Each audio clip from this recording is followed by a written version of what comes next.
রাজ্যে ফের টাকার খনির হদিশ। বীরভূমের পর এবারের ঘটনা মালদার মঙ্গলবাড়ি এলাকায়। এখানকার একটি ফ্ল্যাটে অভিযান চালিয়ে বিপুল পরিমাণ নগদ উদ্ধার করেছে পুলিশ। 3টি নোট গোনার মেশিনে চলে টাকা গোনার কাজ। এ বিষয়ে আরো বিস্তারিত জানবো। ফোন লাইনে রয়েছেন আমাদের প্রতিনিধি সৌম্যজ্যোতি মণ্ডল। সৌম্যজ্যোতি, প্রথমে আমরা বীরভূমের টাকার পাহাড়ের হদিশ মিলেছি, আর এরপরে কয়েকটা দিন কাটতে না কাটতেই মালদা। ঠিক কিভাবে হদিশ মিলল এই জায়গার? কেনই বা এত অর্থ, এত নোট মজুদ ছিল, কি জানতে পারছো? দেখো পৃথা, তোমাকে জানিয়ে রাখি, এই সম্পূর্ণ যে ঘটনা তার পিছনে রয়েছে নিষিদ্ধ যে কফ সিরাপের রমরমা কারবার। মালদা এবং দক্ষিণ দিনাজপুর জেলা জুড়ে সরকারের পালাবদলের পর পুরাতন মালদায় তৃণমূল কর্মীর ভাড়া নেওয়া ফ্ল্যাট থেকে বিপুল পরিমাণ টাকা উদ্ধার হয়েছে।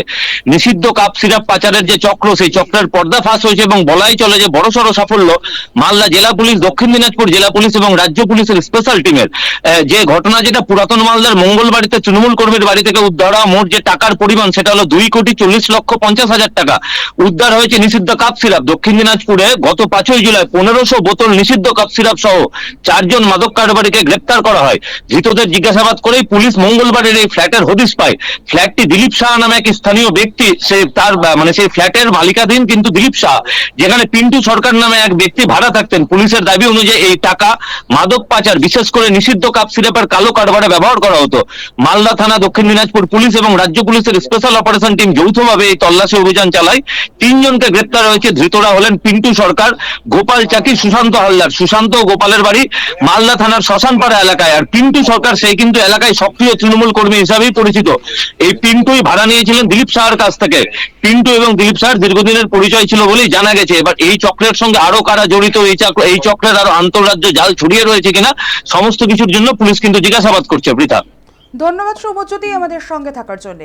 পুলিশ সূত্রে যে খবর উঠে আসছে, উদ্ধার হওয়া টাকার পরিমাণ 2.5 কোটির অধিক। দক্ষিণ দিনাজপুরের নিষিদ্ধ কাপ সিরাপ উদ্ধার মামলার তদন্তে ধৃতদের জিজ্ঞাসাবাদ থেকে এই ফ্ল্যাটের খোঁজ মেলে। এরপর স্পেশাল অপারেশন টিম সহ মালদা ও দক্ষিণ দিনাজপুর পুলিশ বাহিনী যৌথ অভিযান চালায়। ফ্ল্যাটটি পিন্টু সরকার নামে এক ব্যক্তি ভাড়া নিয়েছিলেন বলেই জানা গিয়েছে। আপাতত পুরো ঘটনা তদন্ত চলছে এবং মূল অভিযুক্তর খোঁজে তল্লাশি জারি রয়েছে।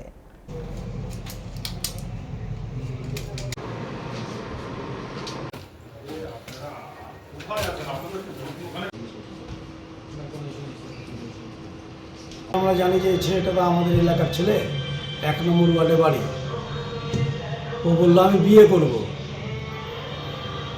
আমরা কাগজও চেয়েছিলাম যে আধার কার্ডটা দাও, যে দাদা আমরা তো বাড়িটাকে ভেঙেছি, তো আমাদেরকে দিয়ে দিচ্ছি। এবার আমিও দেখলাম যে পরিচিত ছেলে, এলাকার ছেলে।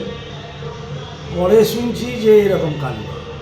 তা আমরা কীভাবে ভাববো যে 2 নম্বরই করে না 1 নম্বরই, আমরা কীভাবে বুঝতে পারবো? কিছু পেয়েছে, কিছু দেখলেন? তো শুনলাম যে একটা মোটা অঙ্কের টাকা পেয়েছে। কত টাকা জানেন না? না, এটা আমি জানি।